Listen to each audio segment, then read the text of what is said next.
Oi, pessoal. 2024 foi um ano realmente desafiador, mas o importante é que, na verdade, o decorrer deste ano apenas veio nos preparando para desafios ainda mais complexos que virão, até que se cumpra o ciclo sob regência de Saturno, que somente terminará em 2052. Ou seja, teremos ainda mais 28 anos pela frente que remexerão intensamente nas estruturas do mundo que conhecemos. E por tratar-se de uma transformação bastante lenta e profunda, somos obrigados a admitir que será necessário que tenhamos que desenvolver muita tolerância, empatia e compreensão em relação a tais desafios que certamente virão, para que, uma vez superados, a humanidade possa dar um grande salto em termos evolutivos, quando finalmente teremos a certeza de que entramos numa nova era. Porém, onde nada ou muito pouco restará daquilo que já não comunga com as necessidades do atual momento evolutivo da humanidade. E para isso, talvez tenhamos que abrir mão de muitos dos nossos valores arraigados, ou até mesmo de nós mesmos, agora falando em termos personalísticos. Os ciclos de Saturno costumam ser muito exigentes e desafiadores, mas isso não significa que devemos esperar o pior ou dias muito difíceis. Embora a natureza saturnina possa parecer muito sóbria, sombria e severa, porque Saturno, apesar de ser aquele que muito nos exige, também é aquele que realiza e objetiva as coisas com responsabilidade e solidez. Quando a gente olha o início do processo evolutivo e percebemos que o primeiro raio a se manifestar é o raio saturnino, fica nítido que ele é aquele que vem para construir as bases e os alicerces de um novo tempo.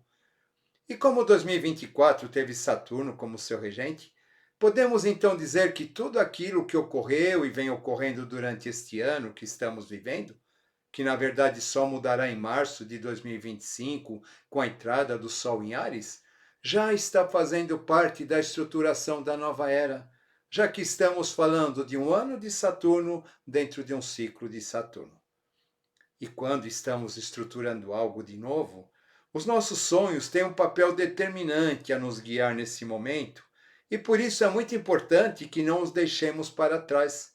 Isso porque os novos ciclos e eras reclamam novos sonhos e novos ideais onde se apoiar, para que sirvam como metas a serem realizadas. E conforme a gente vem falando aqui no canal, tudo aquilo que vale para o macro também vale para o micro. E assim, como é importante que comecemos cada dia com a esperança de que este nos traga grandes oportunidades e bênçãos, o mesmo quando fazemos aniversário e completamos mais um ciclo pessoal de vida e iniciamos outro. Então, coletivamente falando, é igualmente importante que tenhamos essa mesma postura positiva quando um ano letivo tem o seu final e o novo se aproxima, porque essa postura positiva nos dará forças para enfrentá-lo. Por isso, apesar de tudo, os finais de ano ou de ciclos, por piores que possam ter sido, nos trazem a constatação de que superamos muitas dificuldades, crescemos e por isso mesmo acendem as nossas esperanças de dias melhores. E assim, a cada final de ano que chega, fatalmente entramos num momento de revisão do passado, com a sedimentação das experiências que este nos trouxe. Então, revitalizamos nossos compromissos para com nós mesmos, revigoramos nossos sonhos para que estes possam se cumprir no futuro, no próximo ano, o mesmo valendo para o próximo ciclo ou até mesmo para a próxima era astrológica. E como estamos passando por um ciclo rigoroso de reestruturação do passado, onde tudo parece estar a ruir, e muito antes de sermos clarividentes, somos escurovidentes, porque nada sabemos ou temos certeza, nos deparamos com a escuridão da nossa ignorância. E assim surge o desânimo perante as nossas convicções em tempos melhores. Mas é diante dessa escuridão que mais sentimos a necessidade de recorrer à nossa fé e aos nossos sonhos, para que neles encontremos forças, coragem e sentido na prova que nos está sendo exigida. E assim, a sombra alimenta a luz, já que infelizmente só recorremos a Deus quando o sapato aperta. Por isso, os finais de ciclo são tão obscuros e até mesmo trágicos.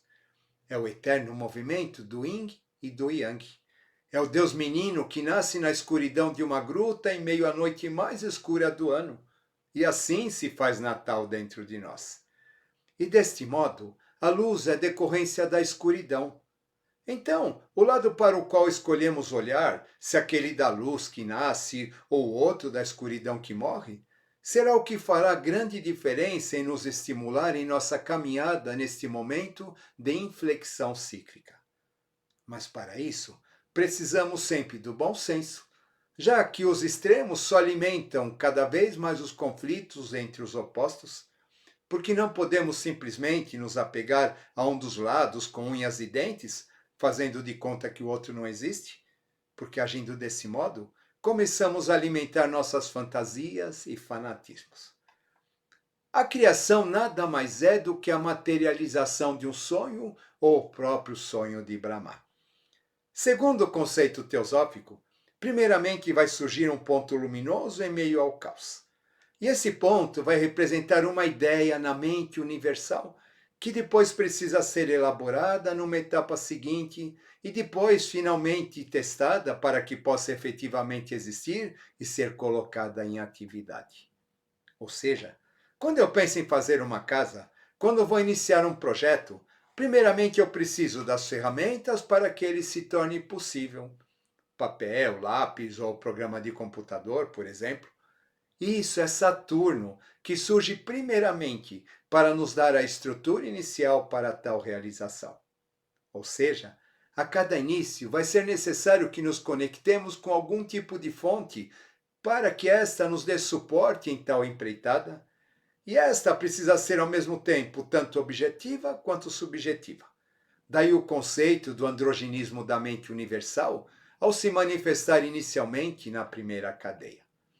Depois disso, partimos para a fase solar da segunda cadeia, que é o projeto propriamente dito, e em seguida, na fase lunar da terceira cadeia, precisamos analisar sua viabilidade, até que este, ao ser colocado em prática através de sucessivas etapas de construção da fase marciana da quarta cadeia, possa finalmente existir de modo concreto. Deste modo, a casa não deixa de ser a plasmação de uma ideia. Porém, tal resultado implica um trabalho objetivo em vários níveis, planos e cadeias para que esta possa acontecer. E o mesmo vai ocorrer em termos das raças da humanidade, quando na primeira raça, que é a adâmica, temos um estágio ainda de pré-existência do projeto humano, que será hiperbóreo numa etapa inicial, com aqueles reis pastores guiando externamente aquela humanidade, lemuriano, numa terceira etapa, onde existe toda uma gama de experimentos e possibilidades biológicas para que a forma humana finalmente possa existir na etapa seguinte, que é a Atlântida, onde esta seria a plasmação objetiva da ideia primordial e por isso mesmo a própria expressão do divino na Terra. Ainda dentro da analogia da construção de um edifício, a Atlântida seria o momento em que a nossa casa ficou finalmente pronta e está novinha. Então ela nos parece um paraíso perfeito. Porém, na verdade, somente quando formos morar nela é que saberemos verdadeiramente se ela é tudo aquilo que realmente sonhamos. E então surgirão as revisões e os desafios. E assim não fica difícil a gente concluir que a criação nada mais é do que a plasmação da mente divina, porém organizada em diferentes etapas de acordo com os desígnios estabelecidos por algum tipo de código que chamamos lei, e, portanto, nada que fuja aos seus desígnios pode ser manifestado ou existir. Criado à semelhança de Deus, lembrando sempre que semelhante não significa ser igual ou ter as mesmas capacidades, e pelo fato de possuir uma mente, ao homem também lhe foi dado o potencial de criar, tanto através da inteligência quanto dos sentidos. E então, tudo aquilo que existe em termos de criação humana foi primeiramente pensado ou sentido a partir de um sonho ou imaginação, para em seguida ser planejado e testado até ser finalmente objetivado. E quando é objetivado e experimentado, É o sentimento resultante de tal experimento que vai ancorar a sua necessidade de existir. Portanto, deste modo, podemos dizer que a humanidade é guiada por ideias. Mas precisamos lembrar que, quando nos referimos a tais ideias sobre os aspectos divinos, estamos falando dos grandes arquétipos que regem toda a manifestação cósmica universal quanto à humana, com os quais os grandes artistas, filósofos, inventores e avatares se conectam para que estas possam se firmar nesse nosso plano. Em contrapartida, existem as ideias e os pensamentos oriundos das questões humanas, decorrentes das nossas emoções e necessidades egóicas, que também vão se aglutinando, dando origem aos egrégoras da humanidade, que acabam se convertendo em aspectos kármicos a serem superados, por serem, na sua grande maioria, obstaculizantes dos ideais divinos, mesmo que nestes tenham tido a sua origem. Isso porque, com o passar do tempo, tais egrégoras vão perdendo sua pureza inicial a partir do momento em que começam a se contaminar com os ideais humanos, e então, nos finais cíclicos, passam a funcionar como uma espécie de opositores para que o plano divino se manifeste na Terra. Deste modo, quando a mente humana está conectada ao ideal cósmico divino, então ela vai manifestar o divino, o belo, o harmônico. Mas, porém, ao estar conectada com as questões egóicas e personalísticas, sequiosas de poder e admiração, ela vai se agregar ao astral coletivo nesse sentido e manifestar o caótico, que, embora nos pareça negativo, na verdade vai nos mostrar tudo aquilo que criamos e impede o nosso crescimento. E, portanto, que precisa ser revisado e transmutado. É a criação que se volta contra o Criador no final do ciclo que termina, para que ele próprio possa extinguir em si tudo aquilo que não deve ser levado adiante. Conforme já dissemos em vídeos anteriores, no atual estágio da evolução, quando nesta quinta raça estamos fazendo a transição entre a mente concreta e a mente abstrata, começamos a descobrir que temos toda essa capacidade de criar com a mente. Mas, porém, enquanto guiados por um emocional ainda infantil, egóico e birrento, essa capacidade somente nos conduzirá a um mundo cada vez mais caótico e confuso, cada vez mais distante da harmonia, paz e equilíbrio que desejamos, que só acontecerá desde que nos voltemos a uma causa maior, que é o bem da humanidade e do planeta como um todo, e não apenas ao nosso próprio bem. Existe um ditado árabe que diz: quando Deus quer castigar alguém, atende os pedidos dessa pessoa. Porque afinal, quem está pedindo? O nosso eu divino interior ou a nossa personalidade? E com qual finalidade estamos pedindo? Para satisfazer o quê? Existe por trás de tal desejo um ideal altruístico ou meramente egoístico de ficarmos ostentando poder e conquistas nas redes sociais, viajando para Disney ou outros locais, postando fotos de hotéis e restaurantes caríssimos, incitando a inveja dos outros, para exibir o quanto nossa vida é maravilhosa e por isso mesmo somos mais maravilhosos ainda? Não estou dizendo que seja errado a gente desejar tais coisas e viver tais experiências, mas acredito que buscar o nosso aprimoramento espiritual apenas em função disso, aí já é subestimar muito o sentido da existência humana, bem como de toda a razão da manifestação evolutiva. Muito se fala em usar a mente para atrair prosperidade. Mas será que isso é prosperidade? Fomos criados para isso?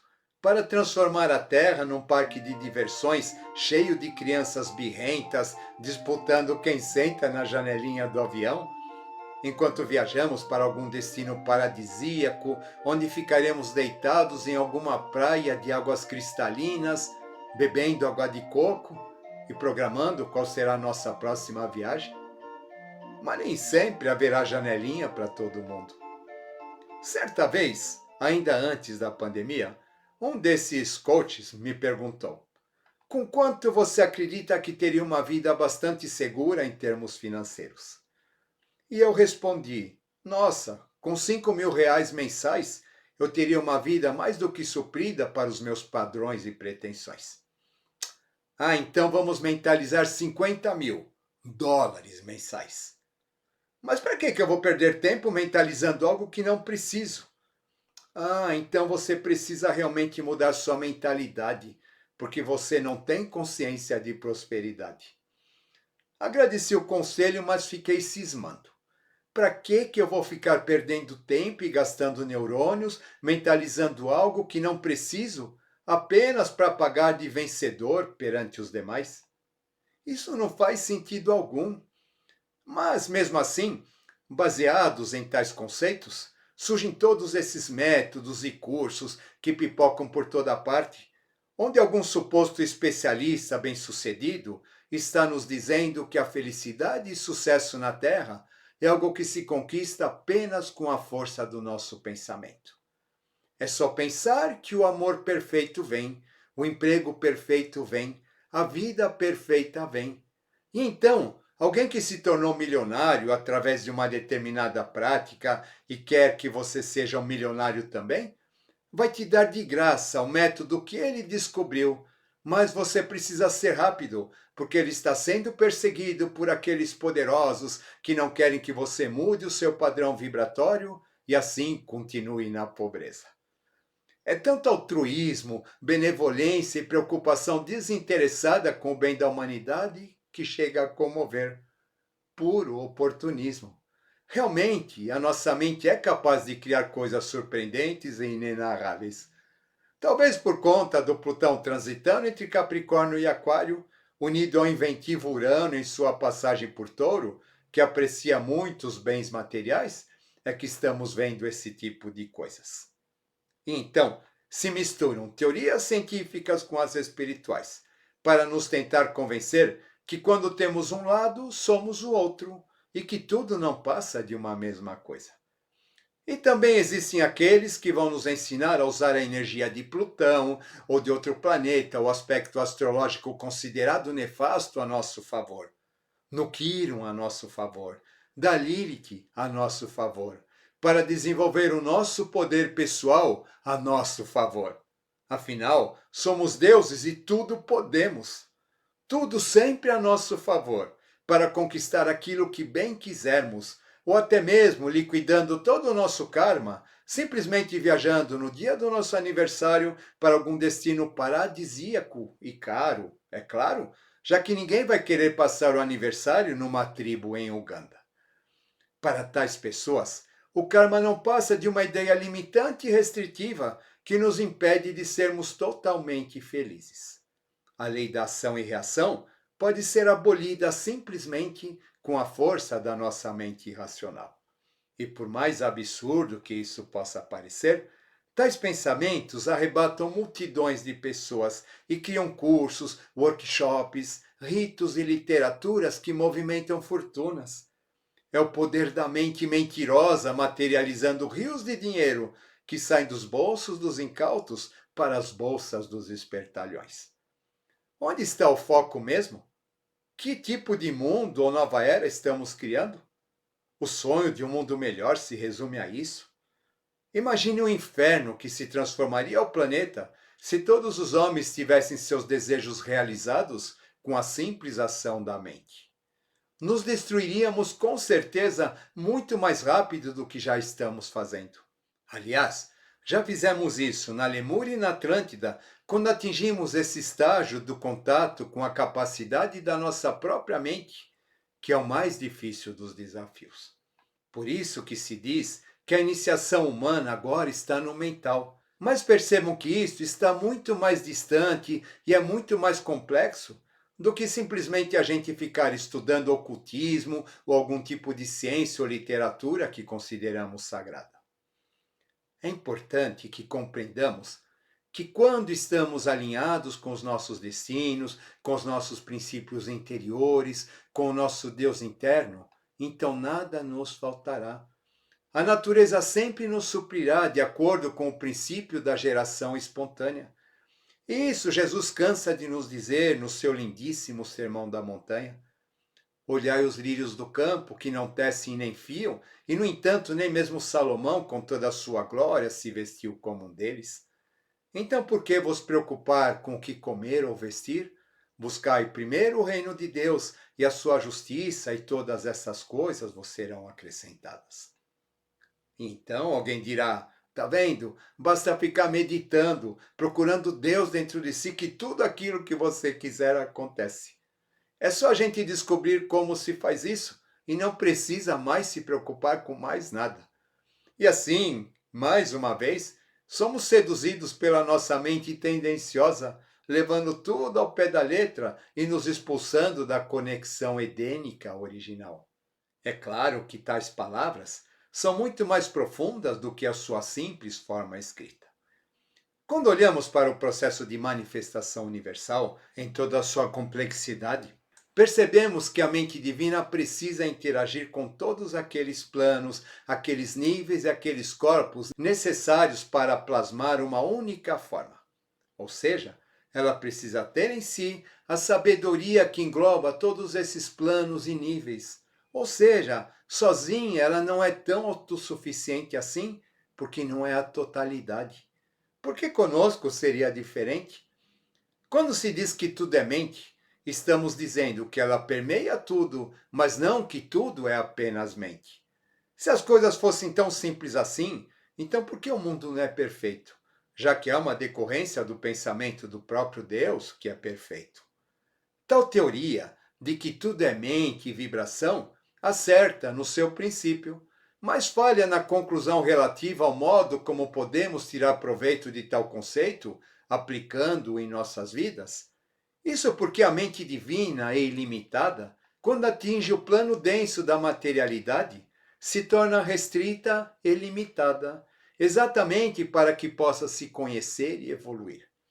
E como somos a objetivação máxima dessa mente divina no plano concreto, evoluímos a partir das nossas próprias criações e precisamos aprender a ter responsabilidade sobre elas e as suas consequências. A mente humana criou tudo o que existe à nossa volta.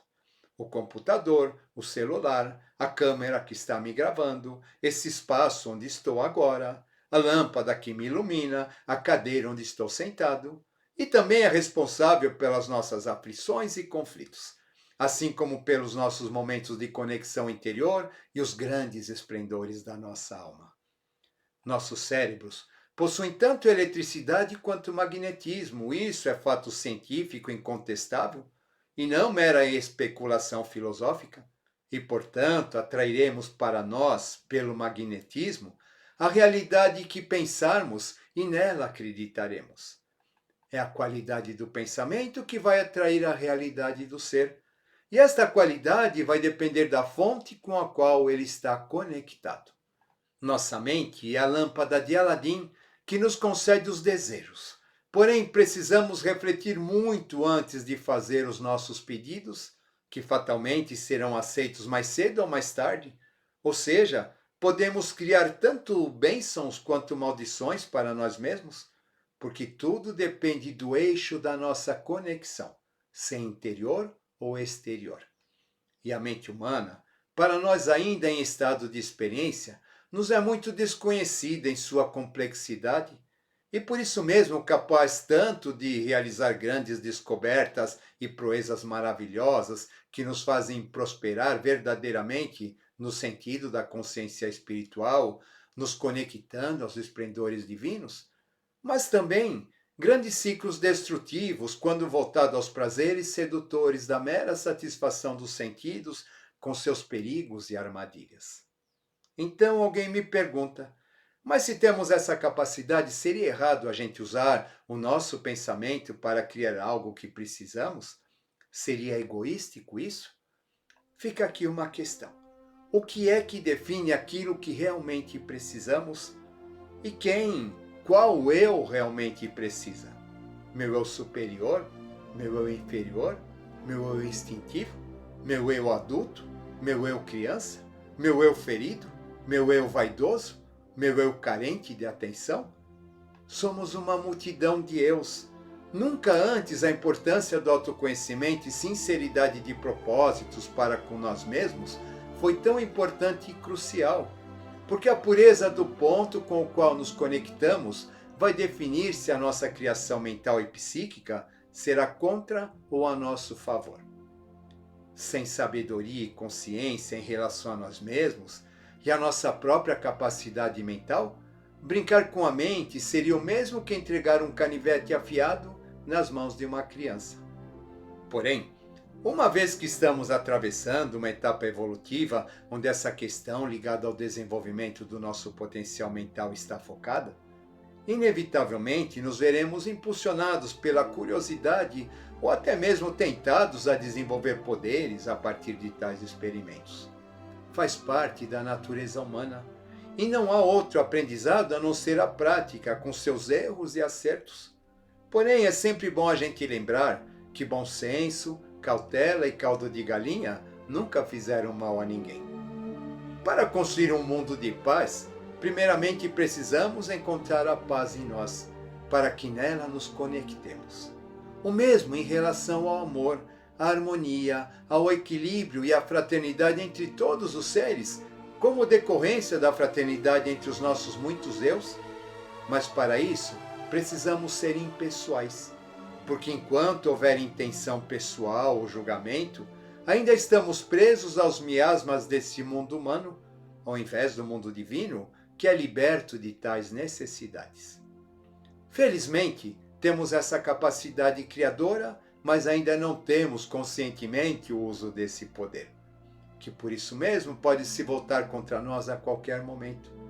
E aquele que os tem, certamente seguirá os conselhos de Buda, que nos recomenda guardar nossos siddhis ou nossos poderes eventualmente adquiridos para as nossas encarnações futuras, ou seja, dedicá-los à divindade, ao invés de desperdiçá-los em busca de fama, dinheiro, prazeres e reconhecimento. Por isso, quem ostenta ou insinua ser possuidor de tais poderes ou conhecimento, realmente não os tem. Fica aqui então mais um tema para a gente pensar. Espero que vocês tenham gostado. Vamos que vamos, mente livre, coração leve e até a próxima.